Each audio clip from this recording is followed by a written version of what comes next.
प्रांतामध्ये प्रचार करत होते त्यावेळेला जीव गोस्वामींना घेऊन त्यांनी ह्या सर्व नवद्वीप प्रांतामध्ये भ्रमण केलेलं आहे। वेगवेगळ्या लीलाश ठिकाणी त्यांनी दर्शन केलेलं आहे।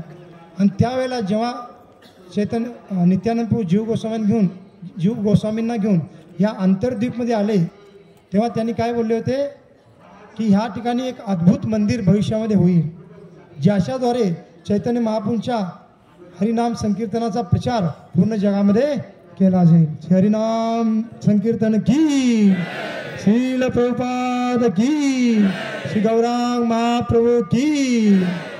आणि त्या 500 वर्षापूर्वी केलेल्या भविष्यवाणीचं आत्ता आपल्याला हे व्यक्त स्वरूप दिसत आहे। आणि मग प्रभुपाद पण जेव्हा प्रभुपादांनी प्रचार सुरू केला विदेशांमध्ये, आपल्या इस्कॉनची स्थापना केली, पुन्हा मायापूरचं हे जागा खरेदी केली, तर तेव्हापासून प्रभुपादांचं ते विजन होतं की भविष्यामध्ये ते अद्भुत मंदिर आपल्याला इथं करायचं आहे। सुरुवातीला प्रभूजी म्हणले की किती 3 एकर जमीन मिळाली होती, तेवढ्यात तर ते अद्भुत मंदिर होऊ शकणार नव्हतं। मग पुढे जाऊन जमीन भरपूर मिळाल्या, जे आता मंदिर आहे, वेगवेगळ्या बिल्डिंग्स आहेत, लोटस बिल्डिंग, चक्र बिल्डिंग, गदा बिल्डिंग, हे प्रभुपादांच्या वेळेला बांधलं गेलं। परंतु ही मंदिराची स्थापना अजून तेव्हा सुरू झाली नव्हती। परंतु प्रभुपादांचं विजन किती होतं पहा, प्रभुपादांनी त्यांच्या हयातीमध्येच ह्या मंदिरची पायाभरणी केलेली आहे। आपल्याला माहीत नसेल मंदिरचं कन्स्ट्रक्शन केव्हा सुरू झालं, 2009ला प्रभूजी बोलले, 2008ला डिझाईन बनवलं, 2009ला सुरू झालं। परंतु प्रभुपाद हयातीच असतानाच 1975 का 76ला प्रभुपादांनी काय केलेलं आहे, इथं भूमिपूजन करून ह्या मंदिराचं जे शेषनाग असतात, आपल्या वैदिक पद्धतीने मंदिराचं किंवा कुठल्याही वास्तूचं भूमिपूजन केल्यानंतर त्या पायाभरणीमध्ये शेषनागाची मूर्ती काय केली, प्रतिष्ठित केली जाते। कारण पूर्ण ब्रह्मांडाला कोण धारण करतात, शेषनाग धारण करतात। आपलं घर पण एक प्रकारे भगवंताचं मंदिर आहे, किंवा हे मंदिर पण भगवंताचं राहण्यास ठिकाण आहे। मग त्याला धारण करणारे कोण आहे, शेषनाग। मग प्रभुपादांनी स्वतः म्हणजे पायाचं एक खड्डा काढून त्याच्यामध्ये पूजा करून शेषनाग स्थापित केले ह्या मंदिरासाठी। का? कारण आपल्या शिष्याने पुढे जाऊन माझं जे काही विजन आहे किंवा नित्यानंद प्रभूंचं जे स्वप्न आहे ते विसरू नयेत, केव्हा ना केव्हा त्यांनी पुढे येऊन ते कार्य करावं। कळत मी काय म्हणतो है ना। आणि त्यापणे प्रभुपादांनी हे आपल्या शिष्यांना सांगून ती तयारी म्हणजे एक प्रकारे भूमिपूजन करवलं। आणि विशेष करून अमरीश महाराज प्रभूजी आहेत, त्यांच्याबद्दल प्रभूजी बोलत होते, तर त्यांचं नाव काय आहे, कर्मी नाव, तर ते अल्बर्ट फोर्ड कंपनीचे मालक जे काही त्यांची कंपनीची कमिटी आहे त्या कमिटीचे मुख्य सदस्य आहेत आणि फार प्रतिष्ठित व्यक्ती आहेत पाश्चात्य जगतामधली। तर त्यांना प्रभुपादांनी ही जिम्मेदारी दिली होती, कारण ते एवढ्या मोठ्या कंपनीचे मालक होते आणि प्रभुपादांचे शिष्य बनले। ते डेट्रॉईटमध्ये राहत होते। त्यांच्याबद्दल सांगितलं जातं की जेव्हा प्रभुपाद डेट्रॉईटमध्ये गेले होते तर डेट्रॉईटमध्ये मग फोर्ड कंपनीचं मुख्य हेडक्वार्टर होतं। मग तिथल्या भक्तांनी अल्बर्ट फोर्ड यांना प्रभुपादांना भेटायला बोलवलं। आणि अल्बर्ट फोर्ड जरी एवढ्या उच्च कुटुंबात जन्मले होते, पूर्ण पाश्चात्य संस्कृतीमध्ये वाढले होते, तरी पण त्यांना एक रिलिजनबद्दल काही जिज्ञासा होती। आणि प्रभुपादांना जेव्हा भेटायला आले तर प्रभुपादांचं म्हणजे प्रभावशाली काय व्यक्तिमत्व होतं। आता आम्ही पाहतो की एखादे कोण प्रतिष्ठित व्यक्ती आले तर भक्त काय करतात, लगेच त्यांना थोडं सन्मान देऊन त्याची बोलतात। आपण पण करतो, आपल्या सत्संगमध्ये पाहतो, कारण त्यांना थोडं वाटलं पाहिजे की त्यांना थोडं महत्त्व दिलं जात आहे, जेणेकरून ते थोडं अनुकूल बनतील। परंतु प्रभुपाद व्यक्तीला पाहूनच त्याची स्थिती जाणू शकत होते, कारण शुद्ध भक्तांची जी योग्यता असते, जसं प्रभुपादांना पाहून भक्ती सिद्धांत महाराजांनी लगेच जाणलं ते काय करू शकतात आणि त्यांना उपदेश केला। तसं जेव्हा हेनरी फोर्ड जेव्हा प्रभुपादांना भेटायला आले पहिल्या वेळेस, त्यांना आणलं गेलं तर प्रभुपाद असे बसले होते त्यांच्या कक्षामध्ये डेट्रॉईटमधल्या मंदिरमध्ये, आणि हेनरी फोर्ड समोर आले। आणि जसं हेनरी फोर्ड समोर आले बसले होते तर प्रभुपादांनी काय विचारलं नाही, तुमचा बिझनेस कसा चालू आहे किंवा त्यांना थोडं चांगलं वाटावं म्हणून आणखी काही त्यांच्या इतर काही गोष्टींवर असं काही विचारलं नाही। प्रभुपाद डायरेक्ट काय म्हणाले, वेअर इज हेनरी फोर्ड नाव, असं म्हणाले। हेनरी फोर्ड कोण होते, त्यांचे आजोबांच्या वडिलांना काय म्हणतात, पंजोबा होते हेनरी फोर्ड। आणि एवढे हेनरी फोर्ड म्हणजे अमेरिकेमधले फार प्रतिष्ठित धनाढ्य व्यक्ती होते। त्यांनी फोर्ड कंपनी सुरू केली, गाड्यांची निर्मिती सुरू केली, आणि त्यांचे हे पंतू होते आणि एवढं प्रतिष्ठित आहेत, परंतु त्यांनी प्रभूपादांनी काय प्रश्न विचारला की आत्ता तुमचे हेनरी फोर्ड कुठे आहेत. आणि अमरीश महाराज सांगतात की प्रभूपादांनी जेव्हा तो प्रश्न विचारला, समजा एखाद्या एक नवीन व्यक्तीला असा प्रश्न विचारला तुझे आजोबा कुठे आहेत आता, जे मृत्यू पावलेत त्यांना, तर त्याला एकदम चुकीचं वाटेल, तो क्रोधित पण होऊ शकतो. परंतु शुद्ध भक्ताला माहीत असतं कोणाला कशा पद्धतीने कल्टिवेट केलं पाहिजे. तर अमरीश महाराज म्हणतात, आता सांगतात की जेव्हा प्रभूपादांनी तो प्रश्न विचारला, तो प्रश्न डायरेक्ट माझ्या हृदयामध्ये घुसला. म्हणले की खरोखर माझे आजोबा, माझे पंजोबा एवढे धनाढ्य होते, एवढं त्यांनी म्हणजे प्रतिष्ठा प्राप्त केली होती, एवढं त्यांचं वैभव होतं, परंतु मृत्यूच्या नंतर ते कुठे आहेत आत्ता, कोणाला माहीत नाही. सर्व त्यांनी कमवलेलं इथंच राहिलं, मृत्यूच्या नंतर ते निघून गेले. आणि मग त्यांना जिज्ञासा, म्हणजे खरोखर हे साधू आहेत, हे काहीतरी विशेष जेन्युइन म्हणजे खरोखर वास्तविक साधू आहेत हे त्यांना हृदयातून वाटलं. मग नंतर ते भक्तांच्या संपर्कात म्हणजे येऊ लागले, मंदिरात येऊ लागले. प्रभुपाद जेव्हा येतील तेव्हा येत असत. आणि पुढे जाऊन पहा, एवढे प्रतिष्ठित कुटुंबातले ते सदस्य, एवढे धनाढ्य, काही कालावधीनंतर त्यांनी प्रभुपादांकडून दीक्षा घेतली. आणि त्यांचं नाव काय झालं, अमरीश महाराज दास. कारण अमरीश महाराज होते, भागवतामध्ये त्यांचं वर्णन येतं. अमरीश महाराज पण एक फार मोठे राजा होते, परंतु राजा असून पण ते फार शुद्ध भक्त होते भगवंतांचे. दुर्वास मुनींच्या बद्दल सोबतचा त्यांचा प्रसंग आहे. आणि मग प्रभुपादांनी त्यांना त्यांचं नाव दिलं, अमरीश महाराज दास म्हणून. आणि त्यावेळेला मग नंतर एका चर्चेमध्ये प्रभुपाद त्यांना म्हणतात की हे जे मायापूरमध्ये अद्भुत मंदिर आपल्याला बांधायचं आहे, तर माझी इच्छा आहे की त्या कार्यामध्ये तुम्ही पुढाकार घ्यावा. मग जसं प्रभुपादांनी त्यांच्या गुरूंचं जी काही इच्छा होती प्रचार करण्याची, त्यांच्या गुरूंनी त्यांना सांगितली होती, ती इच्छा प्रभुपादांनी आपल्या हृदयामध्ये धारण केली. आणि लगेच ते प्रयत्न करू लागले. 40 वर्षानंतर का होईना ते अमेरिकेला जाऊन त्यांनी ते सफल करून दाखवलं. तसं अमरीश महाराजांनी पण अमरीश महाराज प्रभूजींनी पण प्रभुपादांनी दिलेला तो उपदेश आपल्या हृदयामध्ये धारण करून ठेवला होता. आणि केव्हा ना केव्हा आपण हे कार्य सुरू करायचं असं त्यांचा विचार होता. आणि मग 2008ला जसं प्रभूजी म्हणले की मग त्याच्या अगोदर पण बऱ्याच वर्ष मग ती मीटिंग किंवा सर्व नियोजन चालूच होतं. आणि मग वास्तविकपणे 2008ला ते कार्य सुरू झालं. आणि पहा, खरोखर आहे प्रभूजी जे म्हणले की आपला संबंध आहे एक प्रकारे ह्या वास्तूशी, की आपण ज्या सांगली जिल्ह्यातून आलेलो आहे, त्या सांगली जिल्ह्यामधले जे फार प्रसिद्ध एक आर्किटेक्चर आहेत प्रमोद चौगले, त्यांच्याकडूनच पहिलं डिझाईन याचं बनवलं गेलं. हरी बोल. आणि हे आम्हाला कोणी सांगितलं होतं, कारण आपल्या विट्यामध्ये पण आपण मंदिर बांधण्याचं डिझाईन बनवलं होतं एकदा. अजून ते म्हणजे डिझाईन बनवलं आपण अजून सुरू केलं नाही. काही वर्षापूर्वी आपल्याला जागा मिळत होती, तिथं आपण थोडं बांधकाम सुरू करणार होतो. आणि माने प्रभू आणि मी बऱ्याच वेळेला प्रमोद चौगल्यांना जाऊन भेटलेलो आहे सांगलीमध्ये.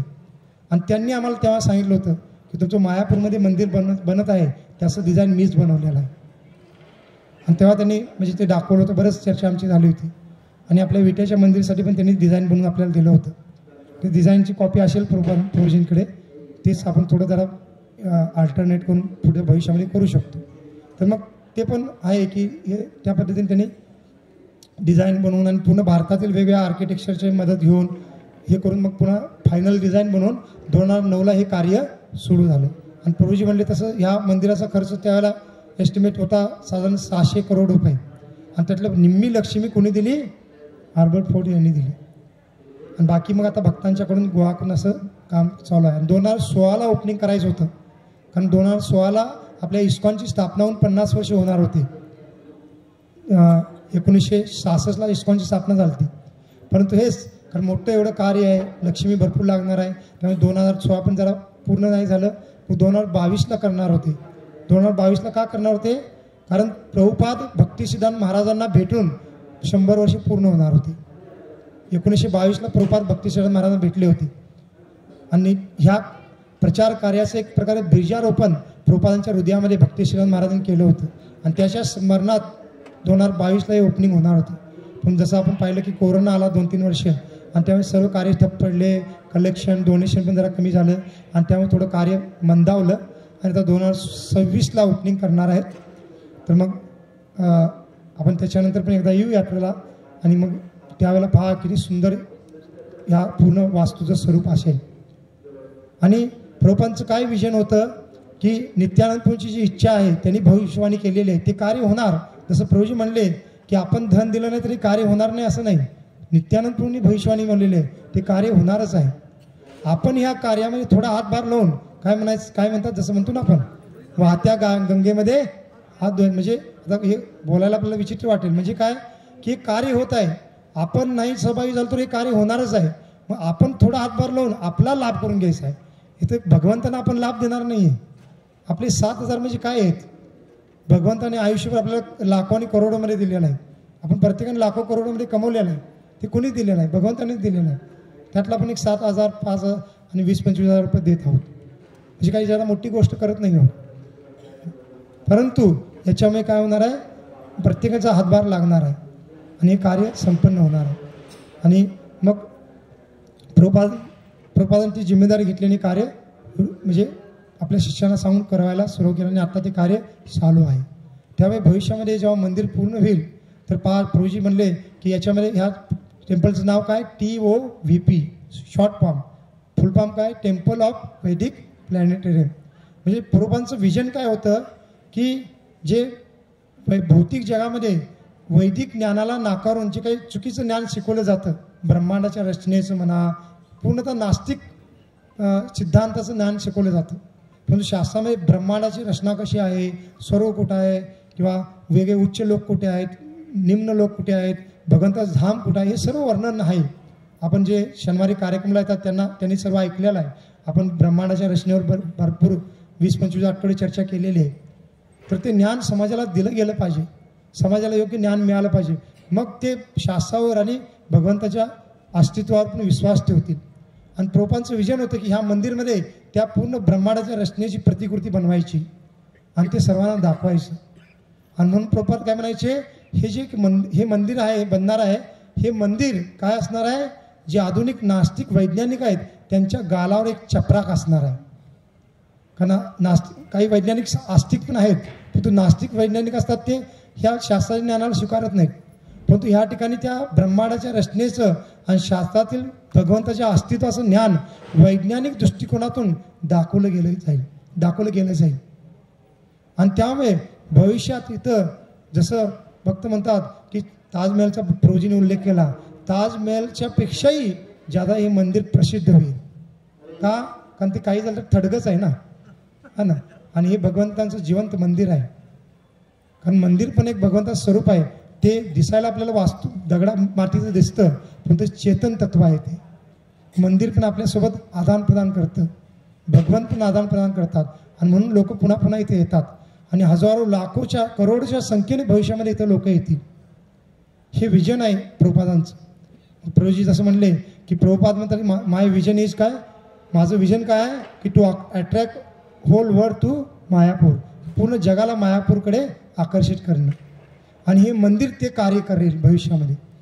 आता जी काही मंदिर आहे ते करतच आहे, परंतु हे मंदिर झाल्यानंतर फक्त भक्त येतात इथं पूर्ण जगातून. परंतु हे मंदिर झाल्यानंतर नास्तिक किंवा जे काही इतर वेगळ्या समुदायाचे आहेत ते एक तीर्थक्षेत्र नाही तर एक प्रेक्षणीय क्षेत्र का म्हणून होईना या ठिकाणी भेट देतील आणि त्यांना गौरांग महाप्रभूंची कृपा प्राप्त होईल. श्री गौरांग महाप्रभू की. तर त्यामुळे हे मंदिर फार महत्त्वपूर्ण आहे. आणि तुम्ही आम्ही विचार करून बांधत नाही आहे, तर हे नित्यानंद प्रभूंचं भविष्यवाणी आहे आणि प्रभुपादांसारख्या आचार्यांचं विजन आहे. आणि आपण फक्त इथं येऊन जे काही सहाय्य करत आहोत तर आपला लाभ करून घेत आहोत. आणि पहा आपण 7,000 भरलेला आहे. आपल्याला भगवंतांनी प्रेरणा दिली तर तेवढंच नाही, 2 वर्षामध्ये आणखी द्या, काही आपल्याला कमी पडणार नाही. भगवंत त्याच्यापेक्षा जादा देतील. आपण आपल्या ते बँक खात्यामध्ये आणि इकडे तिकडे ठेवून काय होणार आहे, मृत्यूच्या नंतर तर सगळं तसंच राहणार आहे ना. आमची आई पण आम्हाला बऱ्याच वेळा, आई इथं आहे, आमची आई बऱ्याच वेळेला म्हणते आता, म्हणजे मला म्हण तुझ्या वडिलांनी एवढंच सर्व हे केलं, काय घेऊन गेले, इथंच ठेवून गेले असं म्हणते ना. मग ही स्थिती आहे की आपण जे काय आपल्या कमवणार आहे, प्रॉपर्टी आहे, बंगला आहे, गाडी आहे, बँक बॅलन्स आहे, आपण मृत्यू होण्याच्या अगोदर जेवढं भगवंताच्या सेवेत लावू तेवढा आपल्याला पुढच्या जन्मात लाभ होणार आहे. नाहीतर सर्व असं प्रॉपर्टी आणि बँक बॅलन्समध्ये ठेवू, माझ्या मुलाला मिळेल, नातवंडाला मिळेल असं म्हणू, पण मृत्यूच्या नंतर तो नातू किंवा मुलगा आपल्याला काही सहाय्य करायला येणार नाही. आपण कुठल्या माणसाच्या योनीत गेलो तर तिथं आपल्याला एका भाकरीच्या तुकड्या खाती दर फिरावं लागणार आहे. आपल्याला तर फिरावं लागणार नाही, कारण आपण थोडी बहुत भक्ती करावली तर किमान मनुष्य जन्म तर मिळेल आपल्याला.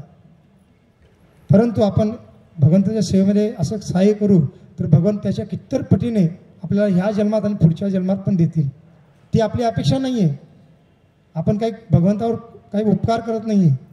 आपण उलट आपलं कर्तव्य निभावत आहोत. त्याच्यापेक्षा जादा दिलं पाहिजे.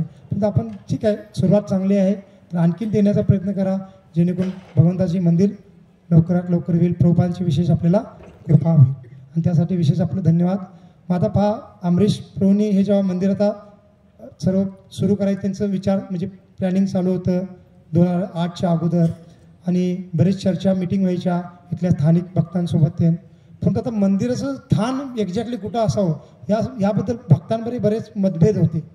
कारण बराच मोठा एरिया आहे, कुठे मंदिर असेल काय असेल अशा पद्धतीने. मग आता काही भक्तांचं हे ठिकाण असावं असं वाटत होतं, पण काही भक्त जरा दुसऱ्या ठिकाणाबद्दल बोलत होते. मग त्याच्यामध्ये अजून निश्चित झालं नव्हतं. तर मग एकदा काय झालं, अमरीश महाराज अमेरिकेमध्येच होते त्यांच्या त्या ठिकाणी आणि ते रात्री झोपलेले असताना प्रभुपाद त्यांच्या स्वप्नामध्ये आले. हे 2008च्या अगोदरची गोष्ट आहे. आणि प्रभुपाद त्यांच्या स्वप्नामध्ये आले आणि स्वप्नामध्ये त्यांनी पाहिलं की अमरीश महाराज प्रभू इथं मायापूरमध्ये आहेत आणि प्रभुपाद त्यांच्यासोबत आहेत. आणि प्रभुपादांनी त्यांचा हात पकडला आणि स्वतः त्यांना ह्याच भूमीवर घेऊन आले. कारण ह्या ठिकाणी काय होतं, पहिला मंदिर आता आहे या ठिकाणी फार मोठे बगीचे होते. ते मुख्य मंदिर आहे आणि समाधी मंदिर आहे. हे मुख्य 2 ठिकाणं होती प्रेक्षणीय आणि बाकी सर्व हा एरिया ओपन होता आणि बगीचा होता. आम्ही जेव्हा पहिला येतो तेव्हा सगळे पूर्ण बगीचे होते.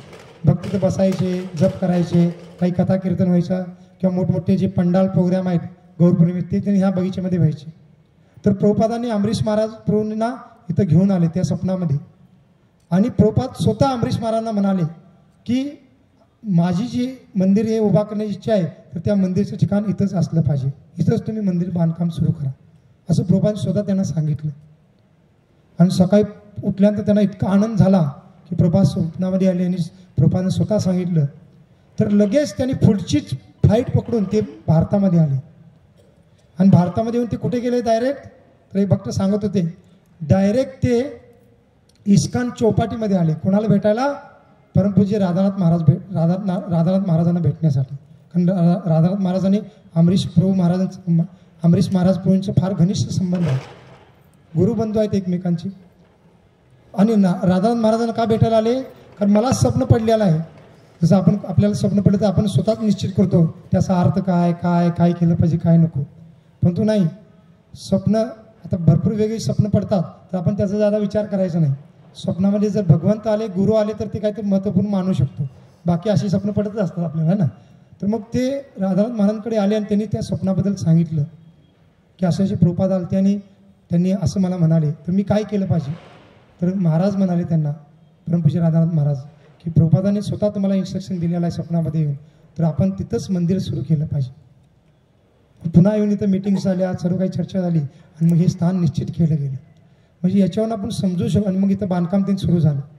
मग याच्यावरून समजू शकतो की हे जे कार्य चालू आहे, प्रभुपादात अंतर्धान झालेले आहेत आपल्यामधून किंवा नित्यानंद पण आता 500 वर्षापासून पूर्वी अंतर्धान झालेले आहेत, याचा अर्थ त्यांचं याच्यावर दृष्टी नाही असं नाही. आज आपण इथं बसलेलो आहोत, प्रत्येकाने 7,000 14,000 21,000 दिलेला आहे, तर प्रभुपाद पाहत आहेत वरनं हरी बोल की आपण आपल्या पद्धतीने काही ना काही सहाय्य करत आहोत. सर्व काही त्यांच्या नजरेमध्ये नेत्रामध्ये चालू आहे. आणि ह्या स्वप्नावरून आपल्याला आपण कल्पना म्हणजे समजू शकतो की हे कार्य साधारण नाही आहे.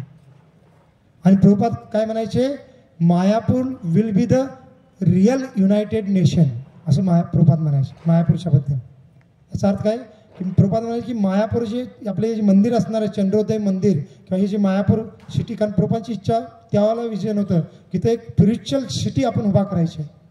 प्रभुपाद जेव्हा इथं आले तेव्हा काय होतं, हे सगळं शेती होती, भाताची शेती होती इथे सगळी, काही सुद्धा नव्हतं. परंतु प्रभुपादांसारख्या आचार्यांचं विजन एवढं मोठं असतं. आणि आता पहा ते उभा होत आहे, आपल्याला दिसत आहे.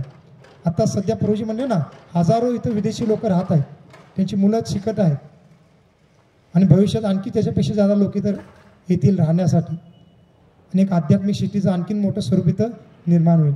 प्रभुपाद काय म्हणायचे की मायापूर खरं युनायटेड नेशन असेल भविष्यामध्ये.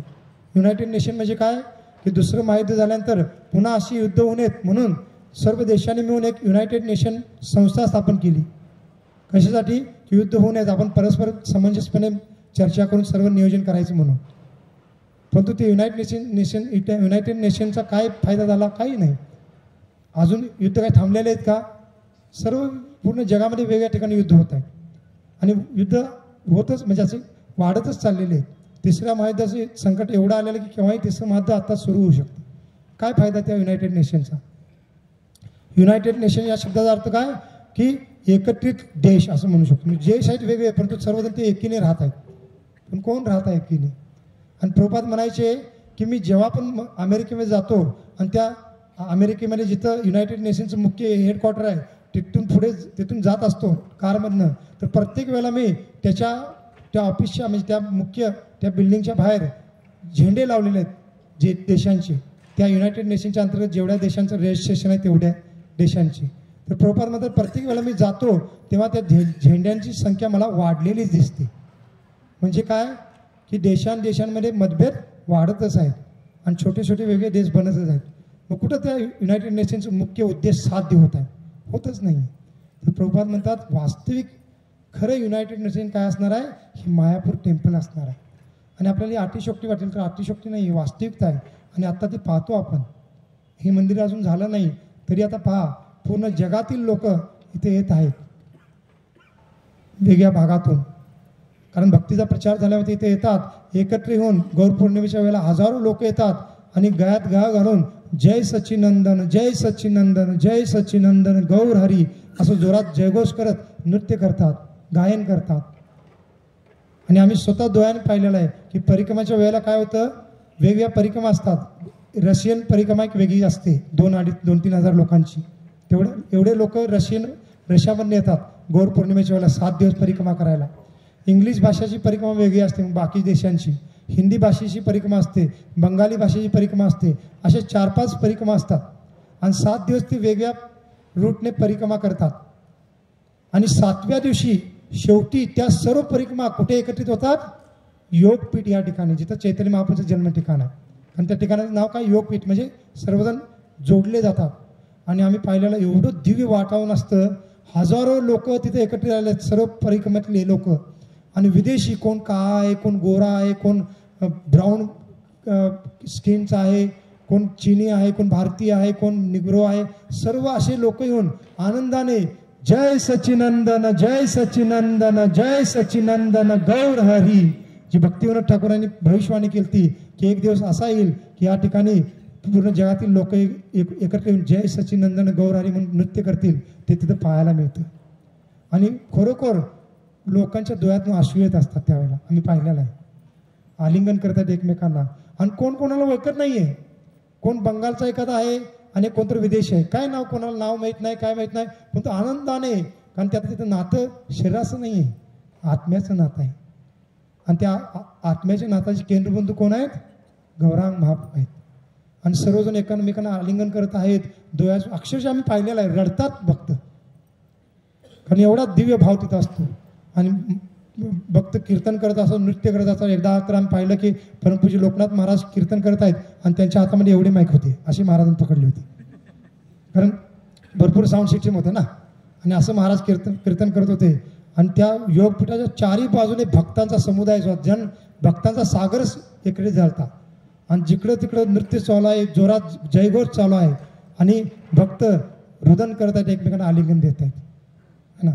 मग हे खरं युनायटेड नेशन आहे की वेगवेगळ्या देशाची लोक आपल्यामधले मतभेद विसरून आत्मस्तरावर सर्वांना भगवंताचा अंश म्हणून एकमेकांना आलिंगन देत आहेत, प्रेमाने एकमेकांसोबत आदान प्रदान करत आहेत. मग प्रभुपाद म्हणतात भविष्यात आपल्याला पाहायला मिळेल. मग आता नुसतं भक्त येत आहेत, ह्या हरिनामाचा प्रचार होईल. लोक आत्मस्तरावर सर्वांना पाहतील की आपण शरीर नाही आहोत, आपण आत्मा आहोत. तुम्ही पाकिस्तानचा असाल किंवा आणि कुठल्या दुसऱ्या देशाचा असाल, आपण भारतात आहोत. सर्वजण भगवंताचे अंश आहेत. आणि त्यामुळे सर्वजण आपण का आहोत? एकमेकांचे बंधू आहोत. ही भावना त्या आत्मसाक्षात्कारामुळे येईल. आणि लोक ह्या मायापूरमध्ये येऊन देशाचे अध्यक्ष येतील भविष्यामध्ये. ही अतिशयोक्ती नाही आहे ह्या ठिकाणी भेट देण्यासाठी. किंवा असं म्हणणं पण कल्पना नाही की जसं युनायटेड नेशन ह्या बिल्डिंगमध्ये देशाचे प्रतिनिधी जातात आणि वेगवेगळ्या विषयांवर चर्चा करतात आणि त्या चर्चेतून काही निष्पन्न होत नाही, फक्त औपचारिकता असते. परंतु भविष्यात आपल्याला काही दशकांमध्ये पाहायला मिळेल की वेगवेगळ्या देशांचे अध्यक्ष या ठिकाणी येतील आणि इथं त्यांची कॉन्फरन्स होती. ही काय अतिशयोक्ती नाही आहे, है ना. तर काही दशकांमध्ये आपल्याला पाहायला मिळेल आणि ते फक्त गौरांग महाप्रभूंच्या कृपेने होईल. कारण आत्मस्तरावर आल्याशिवाय ते कार्य होऊ शकत नाही आणि या हरिनामाच्या द्वारेच ते कार्य होऊ शकतं आणि मग सर्व जगामध्ये शांती किंवा समृद्धी, वास्तविक आध्यात्मिक उन्नती आपल्याला पाहायला मिळेल. आणि त्याची सुरुवात म्हणजे त्याचं मुख्य केंद्र काय असणार आहे, मायापूर धाम असणार आहे. आणि आपल्याला वाटेल काय बोलतात हे इस्कॉनवाले आहेत, मायापुरामध्ये त्यांचंच गुणगान करतात असं वाटेल, परंतु नाही, आपल्याला भविष्यामध्ये सर्व पाहायला मिळेल. आणि जेव्हा प्रभुपाद अमेरिकेला जाऊन 50 वर्ष झाले होते 1916ला आणि 1915ला 1915 नाही 2015ला, तेव्हा कलकत्त्यामध्ये एक फार मोठा उत्सव साजरा केला होता आणि त्यावेळेला खरोखर तसं घडलं होतं. जवळजवळ 125 का त्याच्यापेक्षा जादा लोक देशातून वेगवेगळ्या देशांचे प्रतिनिधी त्या कार्यक्रमाला आले होते आणि त्याची नोंद गिनीज ऑफ वर्ल्ड रेकॉर्डमध्ये पण झालेली आहे की एका आध्यात्मिक कार्यक्रमाला एवढ्या देशातून कधी लोक एकत्रित झालेले नव्हते. मग हे झालेलं आहे आणि भविष्यात आपल्याला ते पाहायला मिळेल. आणि म्हणून प्रभुपाद म्हणतात की हे खरं युनायटेड नेशन असेल आणि इथून पूर्ण जगाचं नेतृत्व केलं जाईल, फक्त आध्यात्मिक दृष्ट्यात नाही तर पूर्ण सामाजिक, आर्थिक आणि पूर्ण राजकीय दृष्टिकोनातून. आपल्याला खरोखर अतिशयोक्ती वाटेल, परंतु प्रभुपादांसारखी जर गुरूंच्या वाणीवर जर श्रद्धा असेल तर त्यांना ही अतिशयोक्ती वाटणार नाही. आम्हाला तर वैयक्तिक काही अतिशयोक्ती वाटत नाही. जसं प्रभुपाद अमेरिकेला गेले 1965ला, तर 1964पर्यंत कोणी दुसऱ्याला म्हणलं असतं की येणाऱ्या 10-12 वर्षामध्ये एवढा मोठा प्रचार होणार आहे आणि वेगळ्या देशातील लोक मायापूरमध्ये येऊन नृत्य करतील, तर 1964पर्यंत कुणी स्वीकारलं असतं का? म्हटलं तर ही अतिशयोक्ती, काय ही भावनिकता आहे, काय बोलतं, असं कधी होऊ शकतं का? परंतु फक्त 12-13 वर्षामध्ये प्रभुपादांनी ते करून दाखवलं. तर आत्ता पण आपल्याला तसं वाटेल की जगामध्ये एवढं अराजकता मारलेलं आहे, गोंधळ मारलेला आहे आणि हे काय दिवा स्वप्न पाहत आहेत असं काही भौतिक लोक म्हणतील, परंतु आपल्याला कल्पना पण करू शकणार नाही. ही जी आता जागतिक स्तरावर जे काही गोंधळ माजलेला आहे किंवा तिसऱ्या महायुद्धाची जी काही परिस्थिती निर्माण झालेली आहे, ते जे आहे हे जे काही प्रभुपादांचं विजन आहे त्या विजनाची पूर्वतयारी आहे आपण म्हणू शकतो. कोणाला पटो अगर न पटो, परंतु हे आहे आणि येणाऱ्या काही दशकांमध्ये आपल्याला ते पाहायला मिळेल आणि ते कार्य ह्या मंदिरच्या द्वारे प्रमुखतेने केले जाईल. आणि म्हणून हे मंदिर फार महत्त्वपूर्ण आहे आणि आपण फार भाग्यशाली आहोत, पाहत आलो, आपण इथं बसलेलो आहे, आपण चर्चा करत आहे आणि भगवंताने आपल्याला इथं थोडा काही बसण्यास संधी दिली. तर मग आणि त्या कार्यामध्ये आपण सर्वांनी फुल नाही फळाची पाकळी सहाय्य करण्यासाठी पुढे आला, यासाठी खरोखर आपल्या सर्वांचा धन्यवाद. तर आणखीन आपल्याला जसं शक्य होईल त्याच्या पद्धतीने आपण सहाय्य करण्याचा प्रयत्न करा. आणखीन परमपूज्य राधानाथ महाराज एका लेक्चरमध्ये सांगत होते की ह्या कार्यामुळे प्रभुपादांचा भगवंताच्या वाणीवर किंवा गौरांग महाप्रभूंच्या वाणीवर पण विश्वास आपल्याला दिसून येतो की प्रभुपादांनी जेव्हा ही भूमी म्हणजे प्रभुपादांनी मायापूरमधले काही 2-3 एकर जमीन तेव्हा मिळाली त्यांना, तर तेव्हापासून प्रभुपादांनी विजन ठेवलं. तर आता कुठल्याही जागतिक स्तराच्या कार्यासाठी सर्व भौतिक सुविधायुक्त ठिकाण असलं पाहिजे. समजा एक मोठं कंपनी आहे आणि त्या कंपनीला त्यांच्या कंपनीचं मेन हेडक्वार्टर बनवायचं आहे, तर ते कुठे बनवतील? भारतात बनवायचं असेल तर ते मुंबईला बनवतील, पुण्याला बनवतील, जिथं सर्व रोड व्यवस्था आहे, लाईटीची व्यवस्था आहे, सर्व काही आधुनिक सुविधा आहेत, जेणेकरून सर्व दळणवळण व्यवस्थित होऊ शकेल असं ठिकाण निवडतील. जागतिक स्तरावर मग काही युरोपियन देशामध्ये, काही अमेरिकेसारख्या विशेष शहरामध्ये ते स्थान निवडतील. परंतु प्रभुपादाने हे जागतिक स्तराचं कार्य जे होणार आहे भविष्यामध्ये, त्यासाठी ठिकाण कोणतं निवडलं? मायापूर. आणि त्यावेळेला इथं काय होतं? काही भरपूर सुविधायुक्त ठिकाण होतं का? काही नव्हतं त्यावेळेला. इथं सर्व शेतीची जमीन होती, इथं व्यवस्थित लाईट नव्हती, रस्ते नव्हते, परंतु प्रभुपादांना चैतन्य महाप्रभू नित्यानंद प्रभूंच्या वाणीवर विश्वास होता, त्यांच्या गुरूंच्या वाणीवर विश्वास होता की मायापूर हे केंद्र असणार आहे पूर्ण जगाच्या आध्यात्मिक आणि पूर्ण भौतिक दृष्टिकोनाच्या उद्धारासाठी आणि इथूनच ते कार्य होणार आहे. हे आपल्या शास्त्रा म्हणजे चैतन्य महाप्रभू नित्यानंद प्रभूंनी बोललेले आहेत आणि त्या वाणीवर त्यांना विश्वास होता. आणि म्हणून ही छोटीशी जमीन मिळालं तर तेव्हापासून प्रोपादन ते सुरू केले. आणि त्यांचं विजन पाहू शकतो गेल्या 50-60 वर्षामध्ये.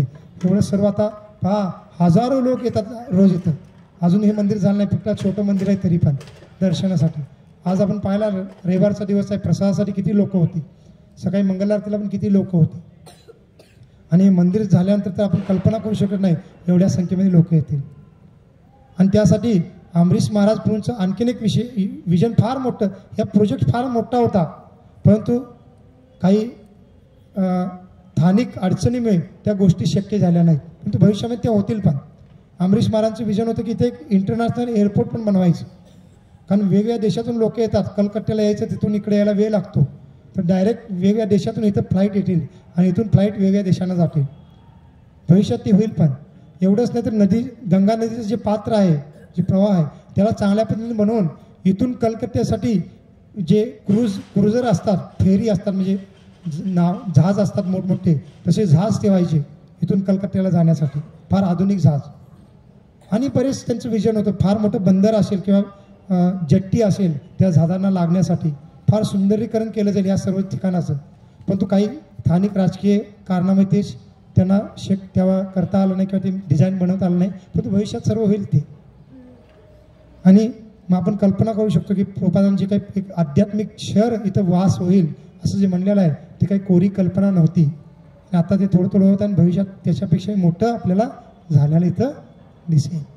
श्रील प्रभुपाद की, अनंत कोटि वैष्णव वृंद की, पिताय गौर प्रेमानंदे, हरी हरी बोल. तर गौशाळेला दर्शनाला जायचं आहे, 6ला बंद होतं. लगेच आपण काय करूया, इथून मागे जायचं, आपल्या जिथून आलो तिथंच आपण बाहेर पडायचं आणि मंदिरच्या समोरनं रोड जातो असा, आपण तिथं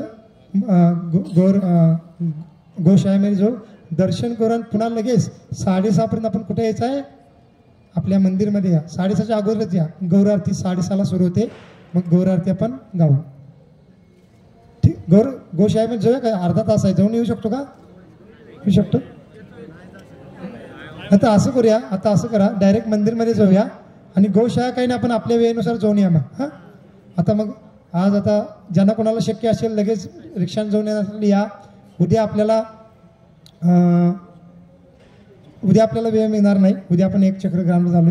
असं करू, आपण परवाच्या दिवशी आपण बसनं जाणार नाही आहोत, आपण परवाच्या दिवशी गंगेमधून बोट प्रवास करून पलीकडे नवदीप धामला जाणार आहोत, नवदीप शहरामध्ये जाणार आहोत.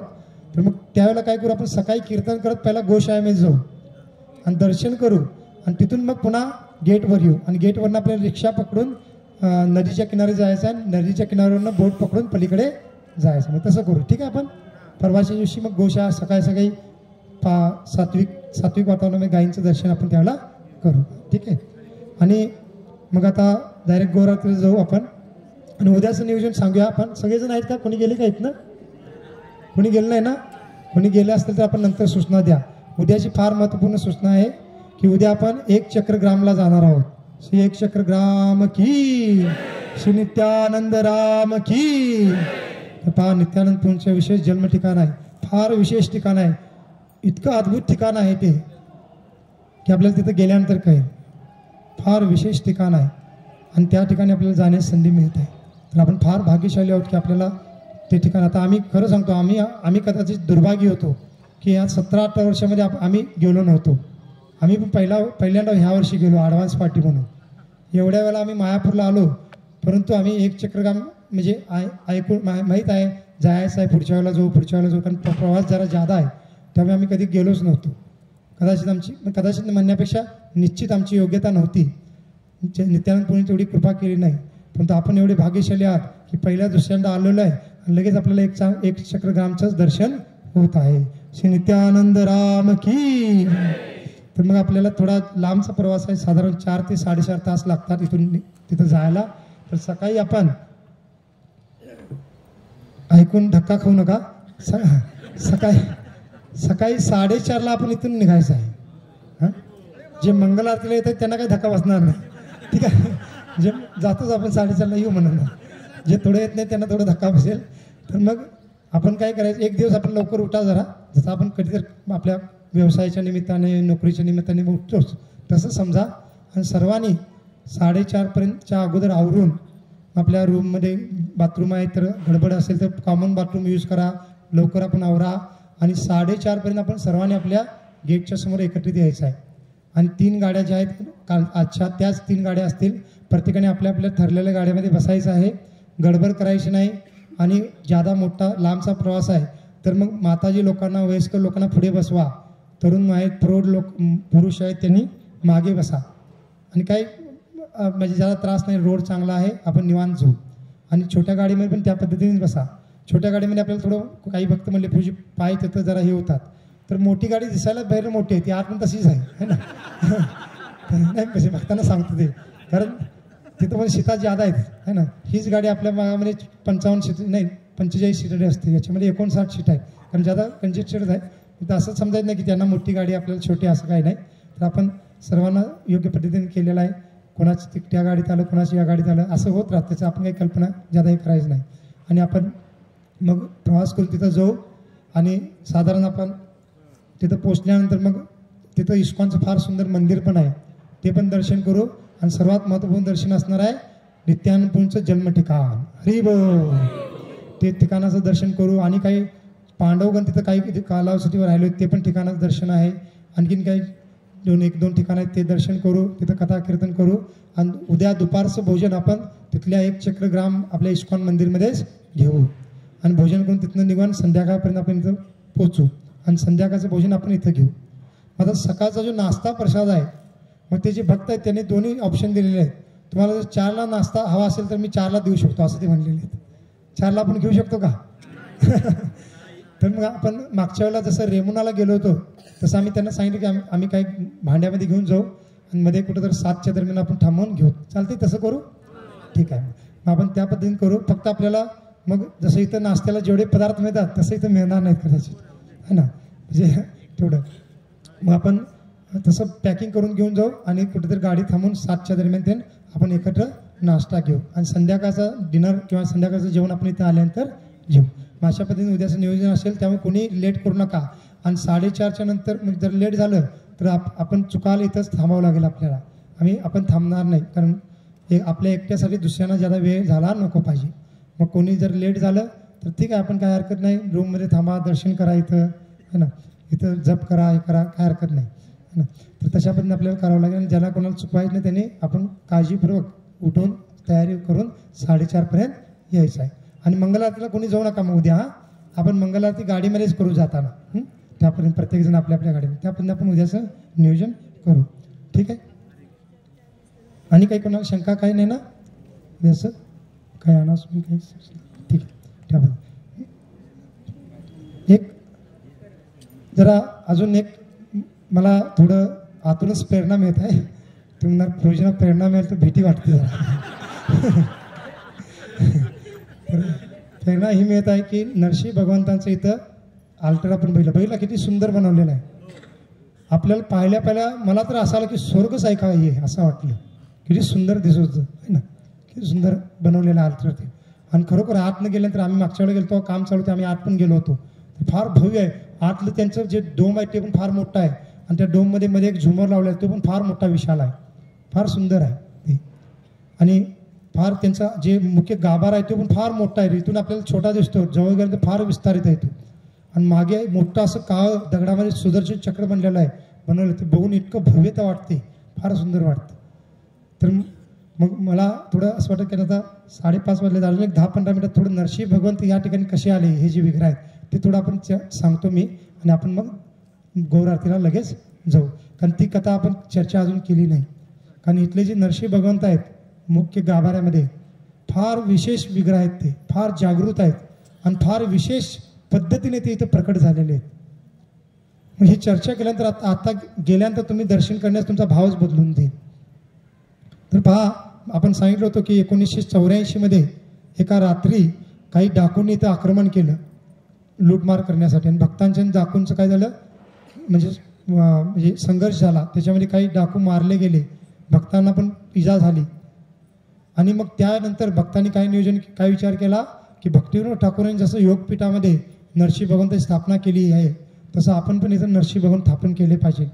कारण त्यावेळेला तो मोठं आक्रमण झालं, पण त्याच्या अगोदर पण सारखं काही ना काही त्रास होत होते भक्तांना इथं स्थानिक लोकांकडून. आणि मग ते मोठं आक्रमण झाल्यानंतर भक्त विचार म्हणजे चर्चा करू लागले. मग भक्तांच्यामध्ये जेव्हा चर्चा झाली तर काही भक्त हा करूया असं म्हणत होते, परंतु काही भक्त नको म्हणत होते, घाबरत होते. म्हणले नरसी भगवंताची सेवा करणं सोपं नाही आहे, फार त्याची नियमावली असते आणि आपण ते करू शकणार नाही. आणि त्याच्यामुळे काय होऊ शकतो, अपराध होऊ शकतो, आणखीन काही अघटित घटू शकतं, असं होत होतं. मग त्यावेळेला काय झालं की पंकज आंग्रे प्रभू जे जननिवास प्रभू पंकज आंग्रे प्रभू जे 2 भाऊ आहेत त्यांच्यापैकी जे जुळे भाऊ आहेत त्यांच्यापैकी पंकज आंग्रे प्रभू पुढे आले आणि ते म्हणले की मी त्यांची सेवेची जिम्मेदारी घेतो, मी सेवा करेन चांगल्या पद्धतीने. मग तसं म्हणल्यानंतर मग भक्त नियोजन केलं गेलं आणि एका भक्ताने मग भगवंतांचे विग्रह कसे असावेत त्या भक्ताने आपल्या हृदयातून त्याला जी प्रेरणा मिळेल त्या पद्धतीने स्केच बनवलं. त्यांनी काही शास्त्रामध्ये काही अभ्यास केला नाही की शास्त्रामध्ये भगवंताचं रूप कसं असतं काय असतं. शास्त्रांमध्ये बऱ्याच ठिकाणी भगवंताच्या वेगळ्या अवतारांच्या रूपाचं वर्णन केलेलं आहे आणि वेगवेगळ्या पौराणिक मंदिरमध्ये जे काही भगवंताचं रूप आहे विग्रह आहेत त्या शास्त्रानुसार बनवले गेलेले आहेत. म्हणून आपल्याला ते एवढे विशेष वाटतात. जसं पंढरपूर भगवंत विठ्ठल भगवंत ते तर बनवले नाहीतच, कोणी बनवलं म्हणत असेल तर तो नरकात जाईल असं तुकाराम महाराज म्हणतात. ते तर स्वयंभू विग्रह आहेत, पण तो आणखीन बरेच विग्रह आहेत जे बनवलेले आहेत ते आपल्याला एवढे विशेष का वाटतात कारण शास्त्रानुसार बनवलेले असतात. परंतु या भक्ताने आपल्या मनातून जी प्रेरणा मिळेल तसंच स्केच बनवला आणि भक्तांना दाखवला तर भक्तांना ते फार चांगलं वाटलं. आणि ते स्केच कसा होता की नुकतंच भगवंत खांबाला फाडून बाहेर आलेले आहेत आणि जसं आता आपण दर्शन पाहतो की बाहेर येऊन ते असं आपले गुडघे त्यांनी थोडे वाकवलेले आहेत आणि हात असं समोर करून एकदम उद्धान घेण्याच्या स्थितीमध्ये आहेत आणि जोरात गर्जना करत आहेत असं त्यांनी स्केच केलं आणि भक्तांना ते फार विशेष वाटलं. मग आता मूर्ती कोणाकडून बनवून घ्यायची. आता दक्षिण भारतामध्ये बरेच असे स्थापत्य शिल्पकार आहेत, तिथं चांगली मूर्ती बनतात. मग त्यांनी विचार केला की दक्षिण भारतामध्ये जाऊ आणि त्यांनी चौकशी केल्यानंतर एका ठिकाणी एक फार चांगले शिल्पकार होते, त्यांना माहिती कळाली तर त्यांच्याकडून असं बनवून घेऊ म्हणून ते काही भक्त ज्यांनी स्केच बनवलं आणि काही दुसरे इतर काही भक्त गेले त्यांना भेटण्यासाठी. आणि भेटण्यासाठी गेल्यानंतर जेव्हा त्यांनी स्केच दाखवला आणि असंच आपल्याला आम्हाला विग्रह बनवायचे म्हणले तर ते शिल्पकार लगेच नकार देऊ लागले. नाही मी बनवू शकत नाही म्हणले. कारण हे जे तुम्ही स्केच बनवलं आहे हे साधारण नरसिंह रूपाचं नाही आहे. कारण नरसिंह भगवंताचे पण वेगवेगळे रूपाचं वर्णन आहे. जसं आपण फोटोमध्ये पाहतो तर हिरण्यकशिपू त्यांच्या मांडीवर आहे आणि त्यांनी त्यांचं फोट पाडलेला आहे, हे एक स्वरूप आहे. जसं आपल्या इस्लामपूरजवळ नरसिंहपूर आहे तिथं आपण गेलेलो आहे, तिथं तसं स्वरूप आहे भगवंतांचं. आणखीन बऱ्याच ठिकाणी प्रल्हाद महाराज मांडीवर बसलेले असं स्वरूप आहे, काही ठिकाणी लक्ष्मी माता मांडीवर बसले असं स्वरूप आहे. मग हे वेगवेगळे भगवंताचे ते वेगळे स्वरूप आहेत, भाव आहेत. तर ते शिल्पकार काय म्हणले की तुम्ही हे जे स्वरूप बनवलेलं आहे हे एक्झॅक्टली शास्त्रामध्ये एका ठिकाणी ह्या स्वरूपाचं वर्णन आहे असं ते म्हणाले. कारण ते शिल्पकार आहेत, त्यांना सर्व माहीत आहे आणि साधारण स्वरूप नाही भगवंतांचं, हे भगवंतांचं सर्वात उग्र असणारं स्वरूप आहे असं ते म्हणाले. का? कारण भगवंत नुकतेच खांबातून बाहेर आलेले आहेत आणि खांबातून बाहेर आल्यामुळे सर्वोच्च क्रोध त्यांचा प्रकट होत होता त्यावेळेला.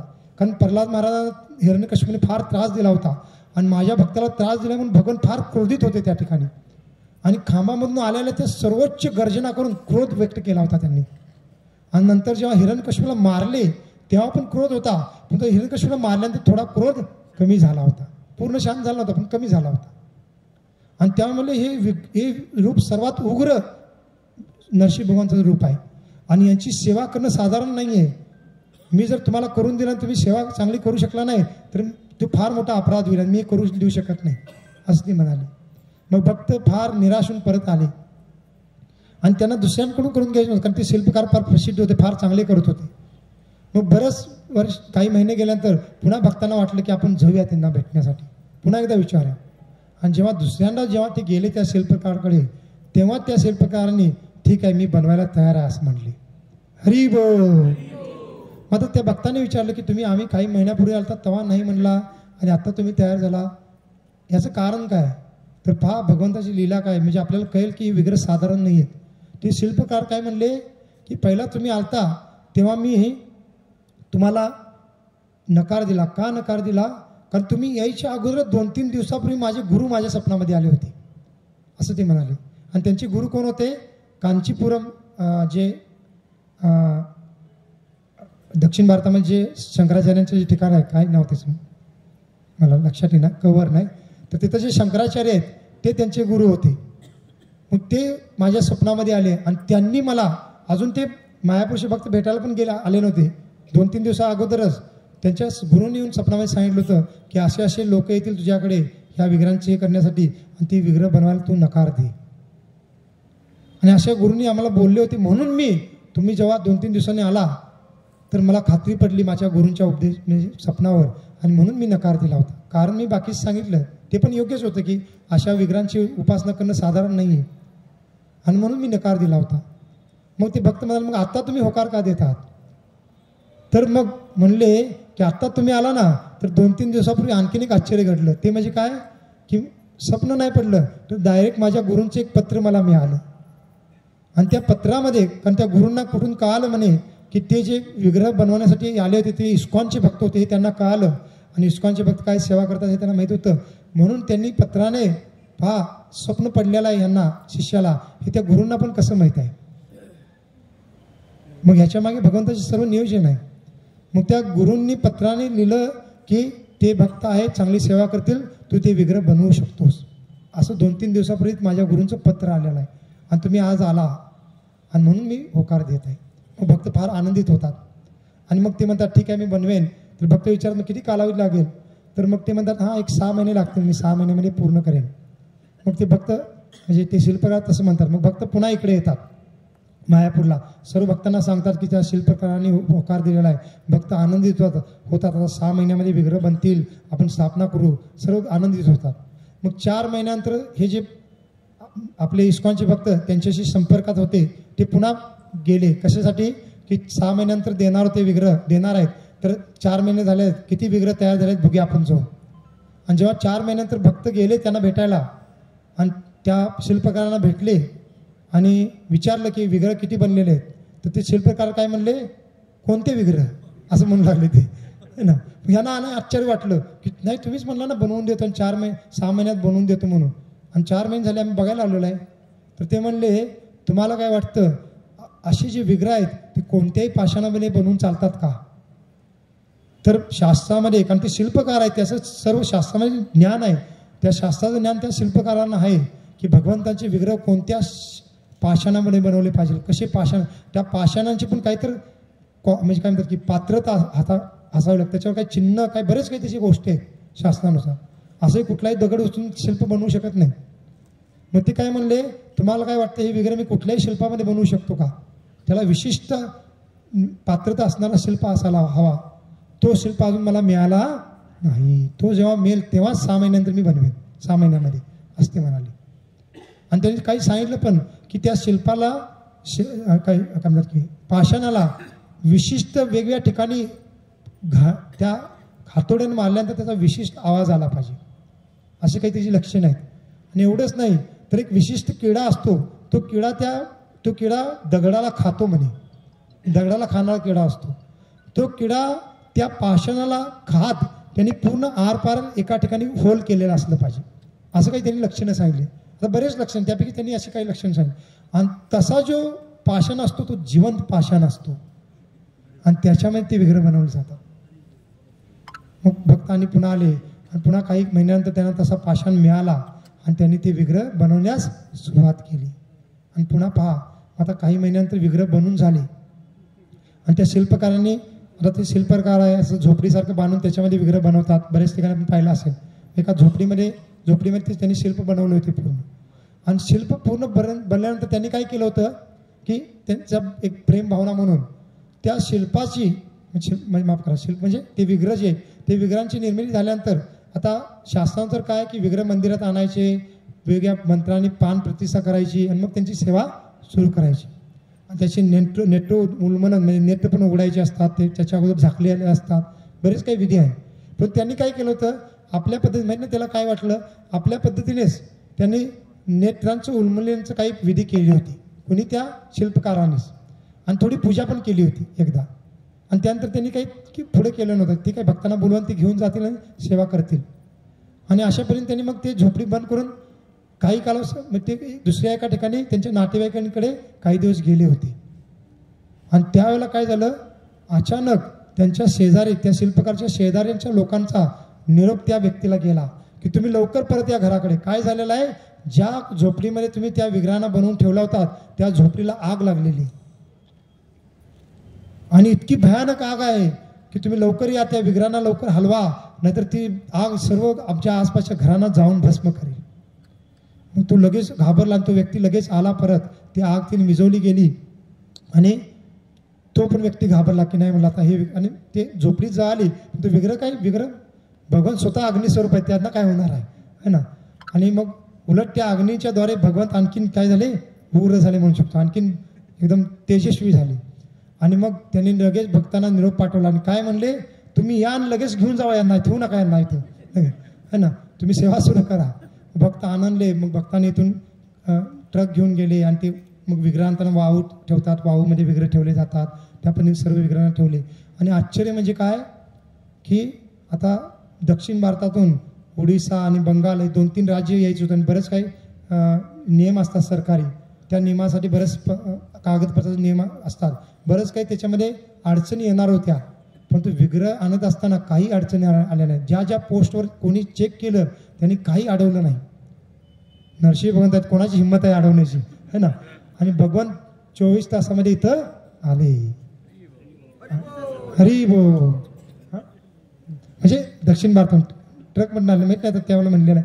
आणि मग काय झालं की मग विधी, आता वर्ष मला एक्झॅक्टली माहीत नाही, म्हणजे मग त्याच्यानंतर योग्य हे करून म्हणजे योग्य दिवस निवडून मग नरसिंह भगवंताची स्थापना केली. आणि त्याचा फोटो पण आहेत की पंकज आंग्रेपैकी प्रभू जननिवास प्रभू काय करत आहेत, त्या विग्रहांची स्थापनेची विधी करत आहेत असं.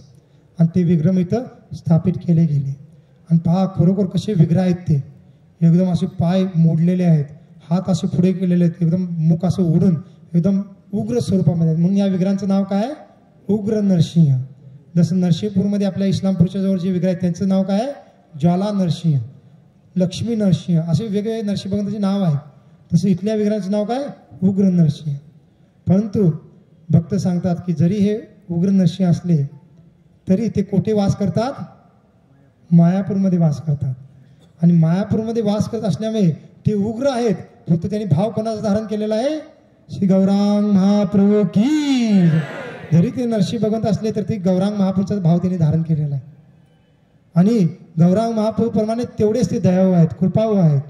आणि त्याचा अनुभव कित्तर भक्तांना आलेला आहे. जसं राजापूरमधले जे जगन्नाथजी आहेत ते भक्तांच्या सोबत लीला करतात, तसं हे उग्र नरसिंह पण बरेच लीला करतात. जसं परवा आपण एक लीला सांगितली की त्या एक माताजी होत्या, त्यांच्या स्वप्नामध्ये भगवंत आले आणि मला आंबे अर्पण करा म्हणले, है ना. अशी लीला करतात. एक माताजी होत्या, त्या असं बाजारातून चालल्या होत्या, विदेशी माताजी होत्या इथंच, आणि त्यांनी आचार पाहिला. नरसिंह भगवंतांना फार आंबे आवडतात असं म्हणलं, म्हणून तर आंबे मागितले भगवंतांनी. तर मग त्यांना आंब्याचं आचार दिसलं एका दुकानामध्ये आणि त्यांना मनोमन इच्छा झाली की हे आचार घेऊन नरसिंह भगवंतांना अर्पण करावं.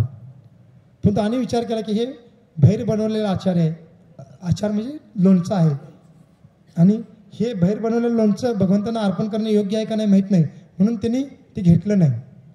आणि पुन्हा मग आल्या त्या परत, आणि काही दिवस गेले ते. आणि नंतर एक दिवस झोपलेलं असताना भगवंत त्यांच्या स्वप्नामध्ये आले, नरसिंह भगवंत. आणि जसं एखादा बालक आपल्या आईला मागतो तशापर्यंत ते म्हणू लागले की माझं लोणचं कुठं आहे असं म्हणू लागले, म्हणजे मेरा आचार कहा आहे असं भगवंत त्यांना म्हणाले.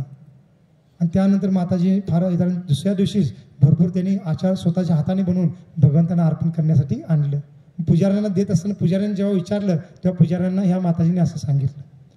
मग असे बरेच दृष्टांत आहेत या नरसिंह भगवंताच्या प्रती. जसं एकदा म्हणलेलं आहे की एकदा पुजारी आरती करत होते आणि भगवंतांच्या हातातून एक फूल खाली पडलं आणि बरेच लोक दर्शन करत होते. मग पुजाऱ्यांना माहीत आहे आता भगवंत काय काय लीला करतात. तर मग पुजारी ते फूल घेऊन बाहेर म्हणजे भक्तांच्याकडे आले आणि म्हणले आपल्यापैकी कोणी भगवंताकडे काही मागणी केली का, आत्ता कोणी काही प्रार्थना केली का. तर कोणी काही बोलले नाही. तर एक माताजी मागून आल्या, हां मी प्रार्थना केलेली आहे म्हणून. आणि त्या काही म्हणू लागल्या पुढे येऊन की मी आत्ताच भगवंतांना प्रार्थना केली की माझी जी मुलगी आहे त्या मुलीचा विवाह होऊन 5-6 वर्ष झालेले आहेत, त्या मुलीला अजून पुत्र झालेला नाही आहे. आणि त्या मुलीची घरचे माझ्या मुलीला फार त्रास देतात पुत्र झाला नाही म्हणून, आणि माझ्या मुलीला पुत्र व्हावं म्हणून मी प्रार्थना केली. आता हे भौतिक मागणी झाली, पण तुम्ही हे सांगता की किती दयाळू आहेत भगवंत, भौतिक लोकांच्या पण इच्छा कशा पूर्ण करतात. याचा अर्थ आता आपण जाऊन काही मागण्या करत यायचं नाही तिथं आता, पण तू सांगत आहे मी, है ना. आणि पहा, मग त्या पुजाऱ्यांनी काय केलं की पहा, हे फूल भगवंतांनी तुमच्यासाठी दिलेलं आहे, तुम्ही घेऊन जावा आणि काय करा, या फुलाला चांगलं धुवा आणि त्याचं जे पाणी आहे त्या मुलीला पाजा म्हणले. आता हे पुन्हा आपल्याला वाटेल अंधश्रद्धातील, है ना, परंतु ही सत्य घटना आहे, त्या बुकमध्ये दिलेली आहे. आणि मग त्या श्रद्धा आहे भक्तांना, तर त्या मातेने त्या तशा पद्धतीने केलं. आणि खरोखर 1 वर्षानंतर त्या माताजी आपल्या मुलीला आणि आपल्या नातवाला घेऊन इथं आल्या. हरी बोल. आणि त्या नातवाचं नाव त्या माताजीने काय ठेवलं होतं, प्रल्हाद. आणि ते घेऊन आले, पुजाऱ्यांना दाखवले, पहा आपण हे असं बोलला होता, खरोखर माझ्या मुलीला पुत्र झाला. मग अशा लीला करतात. जसं एक पुजाऱ्यांच्या सोबतची लीला आहे की एक पुजारी होते भाऊ सिंधू दास प्रभू म्हणून. तर ते भगवंताची म्हणजे स्थापना केल्यानंतर सुरुवातीचा कालावधी आहे, तर ते पूजा आरती करायचे. आणि त्यांना, परंतु भगवंत एवढे भयानक स्वरूप आहे भगवंताचं, तो उग्र आहे, तर त्यांना भीती वाटायची आरती करताना, भेटच ती आरती करायची. आणि एकदा काय झालं, सायंकाळी रात्री भगवंताची आरती करून विश्रांती देऊन ते बाहेर निघत होते. त्यांनी निघत असताना त्यांना बाहेर पडत असताना पाठीमागून भगवंताच्या बाजूने फार जोरात आवाज आला, एकदम गर्जना केल्याचा. ते आणखीनच ज्यादा घाबरले आणि लगेच दरवाजा बंद करून बाहेर आले, असं झालं. आणि त्यावेळेला काय झालं पहा, मग ते रात्री आले आणि आपल्या ब्रह्मचारी होते आपल्या कक्षामध्ये जाऊन त्या ठिकाणी झोपले. आणि ब्रह्मचारी आश्रममध्ये असं डबल बेड होता, खाली पण झोपतात वर पण भक्त झोपतात. मग ते खालच्या बेडवर वरच्या बेडवर झोपलेले होते. आणि रात्री मग पहाटेचं काय झालं, म्हणजे 1-2च्या दरम्यान त्यांचा जो बेड आहे तो हालत आहे असं त्यांना जाणवलं. मग त्यांना काय वाटलं, खालच्या बेडवर कोणतं झोपला असेल आणि तो उठत असेल म्हणून हालत असेल, म्हणून त्यांनी थोडं काही लक्ष नाही. पण ज्यादाच हालताना ते थोडं डोळे उघडून पाहिले. त्यांनी पाहिलं तर काय, ही सत्य घटना आहे, आपण काही कल्पना सांगत नाही. तर त्या भक्तांनी त्यांच्या बेडच्या बाजूला स्वयं नरसिंह भगवंतांना पाहिलं. नरसिंह भगवान की. आणि ते भक्त ज्यादा नाहीत, आता सध्या ते भक्त अमेरिकेमध्ये आहेत. त्या भक्तांना कितीतरी लोकांनी भेटलेले आहेत. आणि ते भक्त म्हणतात, सांगतात स्वतः अनुभव की नरसिंह भगवान बाजूला आहेत. आणि ते एकदम धक्काच म्हटला त्यांना, ते एकदम त्यांना वाटलं काय स्वप्नामध्येच आहे का. आणि एकदम ते झटकन उठू लागले. जसं ते उठू लागले तसं भगवंतांनी त्यांच्या छातीवर दोन्ही हात ठेवले आणि ते दाबले गेले खाली. ते म्हणतात की जेव्हा भगवंतांनी माझ्या छातीवर हात ठेवला, जणू काही पूर्ण ब्रह्मांडाचा भार माझ्यावर आला असं मला वाटलं. आणि त्यावेळेला भगवान काय म्हणाले की तू घाबरू नकोस आणि तुम्ही माझी फार चांगली सेवा करता, परंतु तू जे माझ्यापासून भय बाळगतो ती भय बाळगण्याची आवश्यकता नाही. तू निर्भयपणे माझी सेवा करत जा, मी तुझ्या सेवेने प्रसन्न आहे. कारण त्याला भीती का वाटत होती की भगवंत एवढे उग्र आहेत, एवढे म्हणजे त्यांचे नियम कडक असतात, मी सेवा तर करत आहे, माझा अपराध तर होत नसेल ना, असं म्हणून ते घाबरत होते. परंतु भगवंतांनी त्यांना आश्वस्त केलं की काय घाबरू नका, तुम्ही फार चांगली माझी सेवा करता, तुमच्या सेवेने मी प्रसन्न आहे. आणि असं म्हणून भगवंत अदृश्य झाले. आता भगवंत तर अदृश्य झाले, परंतु यांची स्थिती काय झाली. आता भगवंत स्वतः आलेले, त्यांचा स्पर्श झालेला आहे. तर म्हणले की त्यावेळेला तिथून एकदम उडीच मारून खाली आले आणि उडी मारून ते लगेच धावत पद, आता ब्रह्मचारी आश्रमानं धावत पद ते भगवंतांचं जे मंदिर आहे तिकडे आत्ता त्या ठिकाणी धावत पद गेले. आणि रात्रीची वेळ होती, अजून मंदिर उघडलं नव्हतं, कोणीच नव्हतं. आणि तिथं जाऊन जोर जोरात नरसिंह भगवंताचा जय जयकार करत तिथं अष्टांग प्रणाम करू लागले पुन्हा. आणि एवढंच नाही तर मग आता ते एकदम दिव्य भावामध्ये आले होते, त्यांनाच माहीत नाही ते काय करत आहेत. आणि तिथून पुढे येऊन हे जे बगीचा होता पहिला इथं तेव्हा मंदिर नव्हतं, ह्या बगीच्यामध्ये इकडून तिकडून जोर जोरात गर्जना करत इकडे तिकडे धावपळ करू लागली. मग त्यांचा आवाज ऐकून भक्त जागे झाले आणि ते बाहेर पाहू लागले तर हा ब्रह्मचारी इकडे तिथं पळत आहे, जोरात गर्जना करत आहे. त्यांना वाटलं का हा वेडा झालाय का, काय झालेलं आहे. तर भक्त येऊन त्यांना थांबवू लागले, तरी तो स्थिरच होत नाही, पुन्हा उड्या मारत आहे, जय जयकार करत आहे, हे करत आहे. मग भक्तांनी थोडं थांबवलं आणि थोड्या वेळानंतर तो स्थिर झाला. आणि स्थिर झाल्यानंतर मग भक्तांनी जेव्हा विचारलं तेव्हा त्यांनी भक्तांना सांगितलं काय झालं म्हणून. आणि त्याच्यापेक्षा पुढचं आश्चर्य म्हणजे काय की त्याला माहीतच नव्हतं की त्या दिव्य भावामध्ये तो जेव्हा बेडवरून खाली आला आणि एवढं धावपळ करत आहे आणि भगवंताच्याकडे गेलेला आहे, सर्व हे करत आहे, तर त्याची धोती सुटलेली होती पूर्णतः आणि तो फक्त कुपींवरच होता. आणि त्या सिटीमध्येच तो धावपळ करत भगवंताचं नाव घेत होता. आणि पुन्हा ते शांत झाले. आणि ती काही कल्पना नव्हती. तर भक्तांनी पाहिलं खरोखर त्याच्या छातीवर काही बोटांची चिन्ह उठलेली होती. आणि ती चिन्ह त्या बुकमध्ये लिहिलेलं आहे त्या भक्तांच्या छातीवर अजून पण आहेत. तर अशा पद्धतीने भगवंत लीला करतात.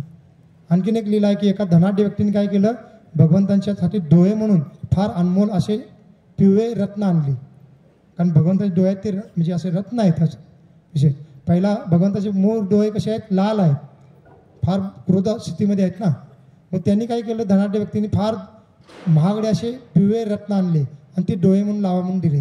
मग पुजाऱ्यांना ते नको होतं, पण आता दिलेला आहे तो देत आहे म्हणून त्यांनी नाईलाजास्तव घेतलं आणि ते लाल डोळे चेंज केले आणि पिवळे लावले. आणि पुजाऱ्यांना नको वाटत पण आता दिले म्हणून त्यांनी लावले. मग एक दिवस एक माताजी भगवंतांना प्रार्थना करत होत्या. तर त्यावेळेला माताजींना आवाज काय आला, माझे डोळे मला परत करा, असं त्यांनी आवाज ऐकला त्या माताजीने. ती माताजी आश्चर्यचकित झाली. त्यांना म्हटलं कोण बोलत आहे. त्यांनी पुन्हा दुर्लक्ष पुन्हा हात जोडला, प्रार्थना करू लागला. पुन्हा त्यांना आवाज आला, माझे डोळे मला परत हवे आहेत असं. मग त्या माताजीने वाटलं की खरंच काय, कारण त्यांना माताजींना थोडं वाटलं की काय आहे का भगवंताशी संबंधित, काय मला भास तर होत नाही का. परंतु त्यांनी म्हणलं ठीक आहे पुजाऱ्यांना सांगू, जर काही लीला असेल तर पुजारी स्वीकारतील, नसेल तर माझं एक बालिशपणा म्हणून म्हणजे आभास झाला आहे म्हणून ते मला थोडं म्हणजे भावनिकता म्हणून ते नाकारतील, एवढंच होईल. म्हणून त्या माताजी पुजाऱ्यांना भेटल्या. विशेष करून जननिवास पुन्हा जाऊन त्या भेटल्या. मग जननिवास पुण्यांनी त्यांना पंकज आंग्रे पुणकडे पाठवलं. आणि पंकज आंग्रे पुण्यांनी जेव्हा ते ऐकलं तर पंकज आंग्रे पुन्हा फार विशेष वाटलं.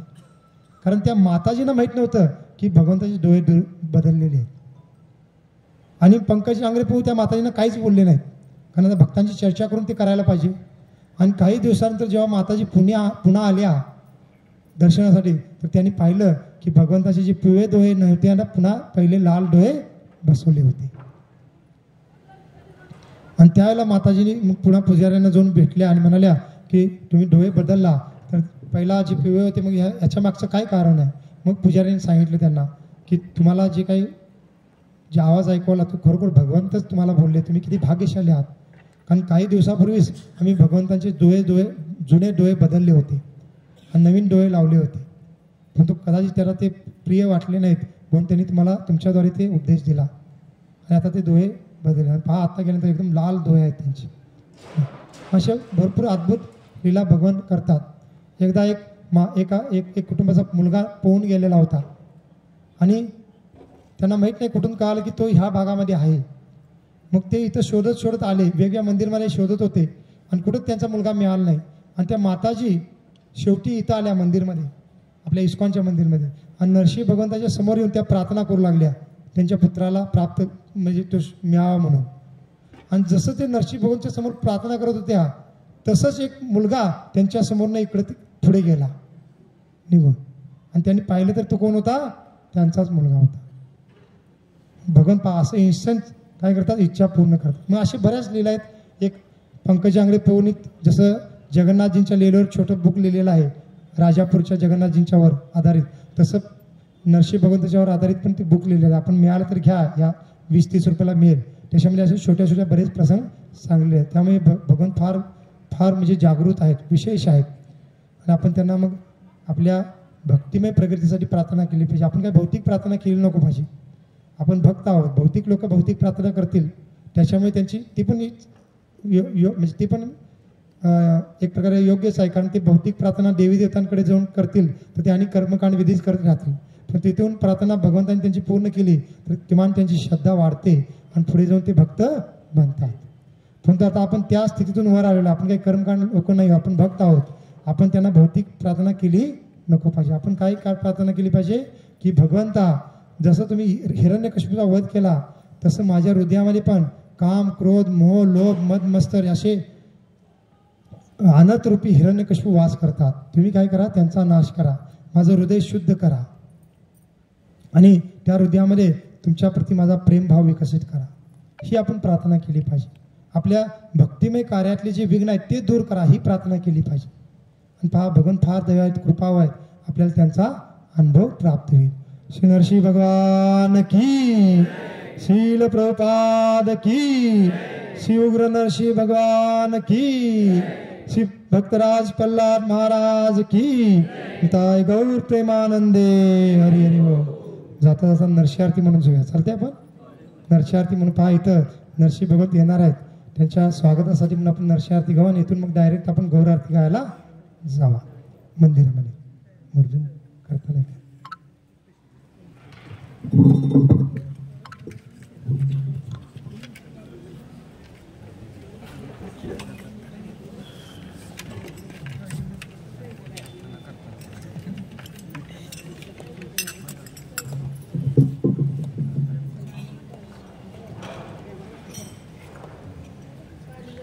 भक्ति विघ्ननाशक भक्तवत्सल श्री नरसिंह भगवान की, भक्तराज प्रल्हाद महाराज की.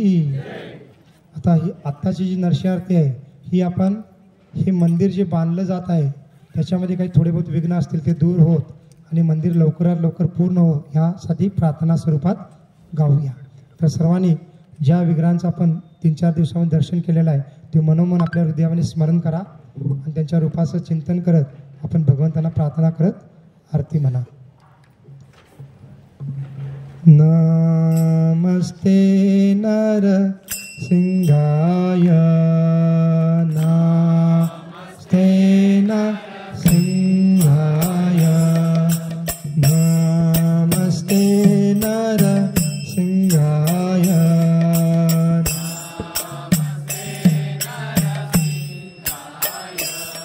प्रल्हाद लाद दाहिने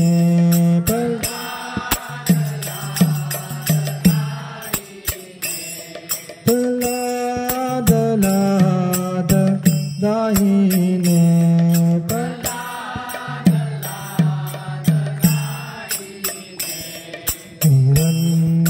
हिरण्याकाशी पूर्वक्षः,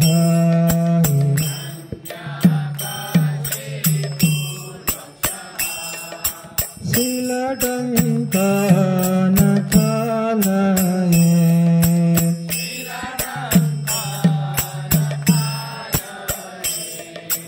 तो न सिंहा पर तो न सिंहा,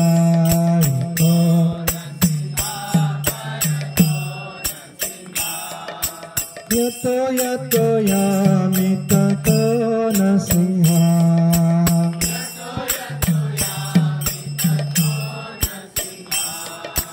यतो यतो यामि ततो न सिंहा,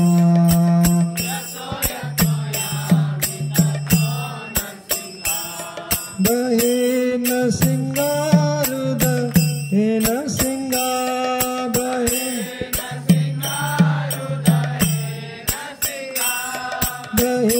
न सिंगारुद हे न सिंगा, बहे नर सिंहमधिं शरणं प्रपदे,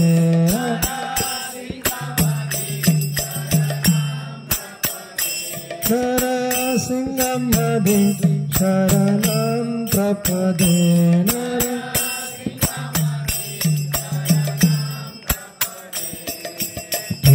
कर कमलवरे नाका अद्भुत सिंहा, ललिता हिरण्यकशिपु तनुभृङ्गा, केशवदूता जय हरिरूपा जय जगदीश हरे, जय जगदीश हरे, जय जगदीश हरे. भवकरकं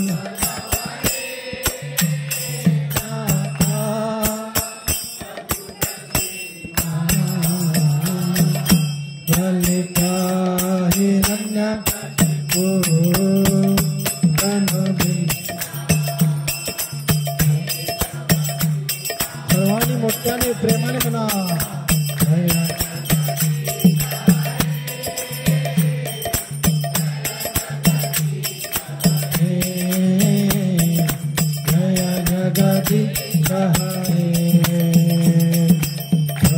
कर कमलवरे नाका अद्भुत सिंगार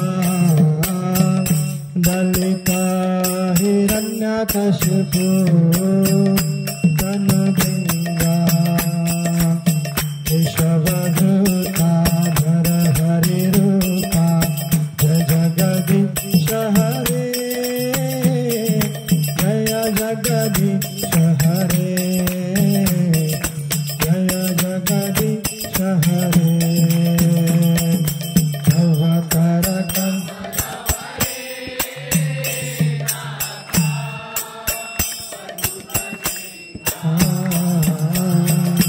ललिता हिरण्यकशिपु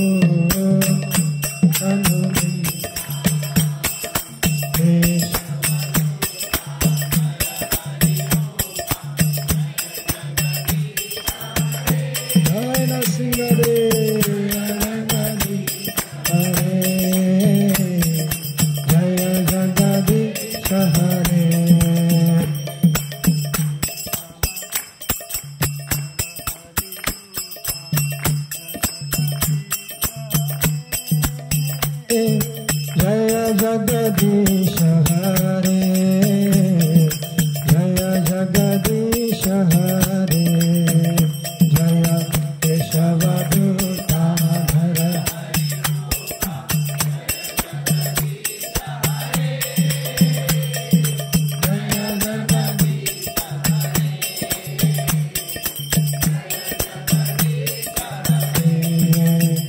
जय विघ्न विनाशक नृसिंहदे विघ्न विनाशक नृसिंहदे जय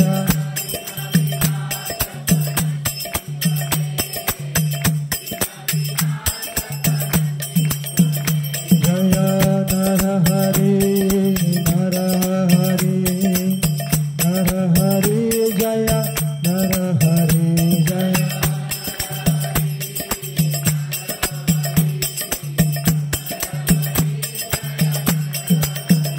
जय कल्लानारा कल्लानारा कल्लानारा जय कल्लानारा जय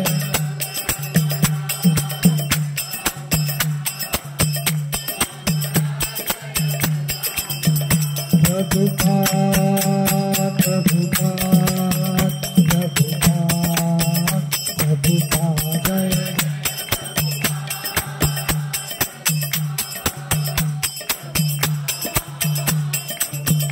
नित्य गौर हरि बोल हरि बोल हरि बोल हरि बोल नित्य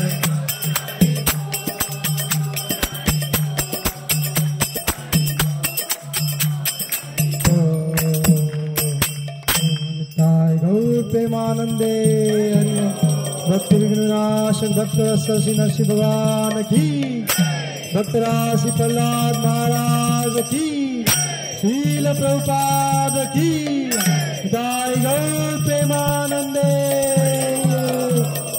टीओपी मंदिर महोत्सव की हरे कृष्णा. सर्व भक्तांचे फार फार धन्यवाद. ठीक आहे, आपण आता जसं आलो होतो त्या मार्गेच जायचं आहे. इकडे तिकडे आता कुठं जाऊ नका आपण, आणि इथून डायरेक्ट आपण मंदिरमध्ये जाऊ. आणि आज गौर पौर्णिमे गौर आरतीमध्ये सर्वजण सहभागी व्हा, नृत्य करा. आज आपलं नृत्य कीर्तन झालं नाही तर गौरांग महाप्रभू राधा माधवांच्या समोर एकदम मनसोक्तपणे आपण कीर्तनामध्ये सहभागी व्हा. हरे कृष्णा.